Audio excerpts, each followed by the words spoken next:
কৃষ্ণ বন্ধুরা, আজকের আমার রেসিপি মূলত নতুন বউদের জন্য, কারণ পুরনো বউরা তো সব কিছু জেনে গেছে এতদিনে। আজকে হবে কাঁচা আমের আচার, চিনি দিয়ে। অনেকে আমচিনিও বলে, এটাকে আমচিনিও বলা যায়। তো বড় বড় ফালা ফালা লম্বা লম্বা আম, খুব সুন্দর আমগুলো ছিল এবং খুব বড় বড় আমগুলো ছিল। সে আমগুলো খুব ভালো করে ধুয়ে নেব আমি। তো জায়গা ঝুড়ি আগে ভালো করে ধুয়ে নিচ্ছি। তো এক হাতে তো আমগুলো ধোয়া যাবে না, তাই দু হাতে করে ভালো করে ঘষে ঘষে সুন্দর করে আমগুলোকে আমি ধোবো। ধুয়ে তারপর আমি ফেরত আসছি। কেমন, এই তো আমগুলোকে খুব সুন্দর করে ধুয়ে নিয়েছি। লম্বা লম্বা আমগুলো কোনো আঁটি হয়নি, জানেন তো। খুব সুন্দর আমগুলো ভালো করে ধুয়ে নিয়েছি এবং আমি একদম কাটার জন্য চলে এসেছি। এখানে বটি আম সুন্দর করে ধুয়ে একদম কাটতে বসে গেছি। আমগুলোকে খুব সুন্দর করে মোটা করে খোলাগুলো ছাড়িয়ে নেব। দেখুন আমগুলো একটাও আঁটি হয়নি, সব বড় বড় বীজগুলো দেখুন আর ছাড়িয়ে আপনাদেরকে দেখিয়ে দিচ্ছি, একদম আঁটি হয়নি। এই আমগুলো কিনেছিলাম, আমাদের কিনে নিয়ে এসেছিলো 25 টাকা কেজি। তখন একটু দাম বেশি ছিল, এখন তো আমের দাম কমে গেছে কাঁচা আমের। দেখুন আমের কত খোসা বেরিয়েছে। তো 2 জামবাটি হয়েছে, মোট 4 কেজি আম। 4 কেজি আম দুটো জামবাটিতে ভর্তি হয়ে গেছে, কেটে রেডি করে রেখেছি। এখানে কত খোসা বেরিয়েছে, 1 জামবাটি খোসাই বেরিয়ে গেছে। তো এখানে আমি নুন দিয়ে ভালো করে মানে মাখিয়ে রাখলাম, কারণ আমি ফ্রিজে রেখে দেবো। আজকে আর সময় নেই আচার করার, কালকে করব। তো কাল হয়ে গেছে, আজকে আমি আবার চলে এসেছি পরের দিন। ফ্রিজ থেকে বের করে নিয়েছি।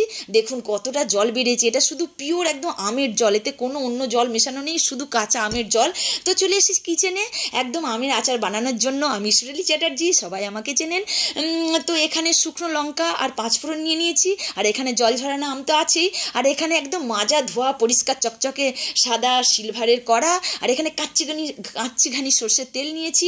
তেলটা একটু বেশি পরিমাণে দিলাম, দিয়ে গরম করতে দিলাম। গরম হয়ে যাওয়ার পর গোটা কড়াটাতে ভালো করে মাখিয়ে নেব তেলটা, সর্ষের তেলটা ভালো করে মাখিয়ে নেব।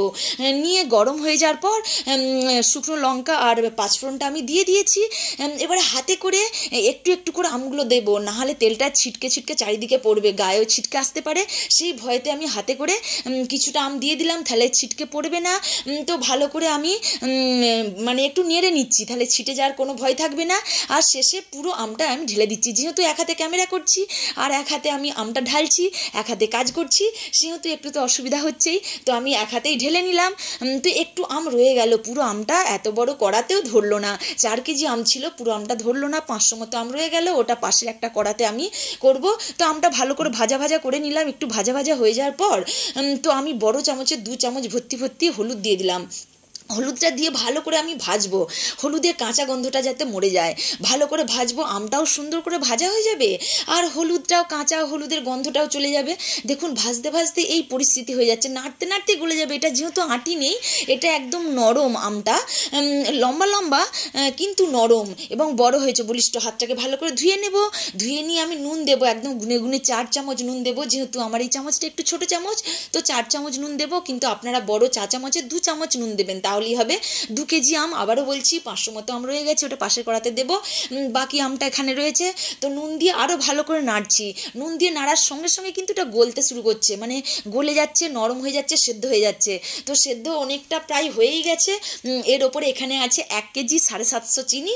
তো এই আমটাতে আমি চিনিটা এবার দিয়ে দেবো। যে মাখো মাখো অবস্থা হয়েছে না, ঠিক মনে হচ্ছে যেন আলুর তরকারি সেদ্ধ হয়ে গিয়ে এই অবস্থায় আমি চিনিটা ঢেলে দেবো। যেহেতু আমি এক হাতে কাজ করছি, বারবার বলছি, এক হাতে ক্যামেরা ধরে রেখেছি, এক হাতে কাজ করছি, সেহেতু পুরো চিনিটা 1 কেজি চিনিটা আমি এক হাতে করে ঢেলে দিতে পারলাম না, তাই বাটি করে ঢেলে খানিকটা দিলাম, আর বাকিটা পলিথিন সমেত সব শুদ্ধ দিয়ে দিলাম। 1 কেজি চিনিগুলো পুরো কাঁচের মতো সাদা ধবধবে, একদম যেন মিষ্টির দানার মতো, একদম ফ্রেশ ঝকঝকে চিনিগুলো। তো চিনিগুলো দিয়ে খুব ভালো করে নাড়ছি, নেড়ে নিতে হবে, ভালো করে মিশিয়ে দিতে হবে। কড়াতে দিয়ে নাড়ার সঙ্গে সঙ্গে দেখুন গলতে শুরু করছে। কি সুন্দর যে কালারটা আসছে, কি বলবো আপনাদেরকে। ক্যামেরাতে অত ভালো হয়তো কালারটা আসছে না, অরিজিনালি এত সুন্দর কালার। ক্লোজ করে দেখাচ্ছি, একটু দেখে নিন। অবশ্যই আপনারা বানাবেন, কেমন বানালে আমার এত কষ্ট সফল হবে। তো এতটা চিনি মানে এক্সট্রা ছিল, ওই চিনিটাও দিয়ে দিলাম। 1 কেজি 750 চিনি আর 4 কেজি আম। 4 কেজি আমের মধ্যে 500 550 মতো আম পাশে রয়ে গেছে, ওটা পাশের কড়াতে দেবো। আমি একটা কড়াতেই দেখাচ্ছি, কারণ দুটো কড়াতে দিলে গোলমেলে লাগবে আপনাদের, সেই জন্য। তো ভালো করে নাড়ছি, নাড়তে নাড়তে সবই মোটামুটি দেওয়া হয়ে গেছে। নুন, হলুদ, চিনি সব দেওয়া হয়ে গেছে। প্রসেসটা পুরোটা দেখে নিলেন। এখন পুরো সোনার মতো কালার হয়ে গেছে। শুধু নাড়ছি, নাড়তে নাড়তে এই কালারটা এসে দাঁড়িয়েছে। কি সুন্দর দেখতে লাগছে, এখনই লোভনীয় লাগছে, মনে হচ্ছে একটু চেখে দেখলে তবে হয়। এত সুন্দর খেতে হয়েছিল, একদম অলমোস্ট ডান হয়ে গেছে। এত সুন্দর খেতে হবে, আপনারা একবার বানিয়ে দেখবেন, দেখে বলবেন। তো আমি টেবিলে নিয়ে চলে এসেছি। রাত্রি অনেক হয়ে গেছে, 10:30 পৌনে 11টা বেজে গেছে রাত্রি। তো তো পরের দিন ঢাকা খুলে 3-4 দিন খুব ভালো করে রোদ খাইয়ে আর জারে ভরে রাখবেন, আর সারা বছর ধরে খাবেন, আর আমার কথা মনে পড়বে কেমন। হরে কৃষ্ণ, রাধে রাধে, জয় রাধে, হরে কৃষ্ণ হরে কৃষ্ণ।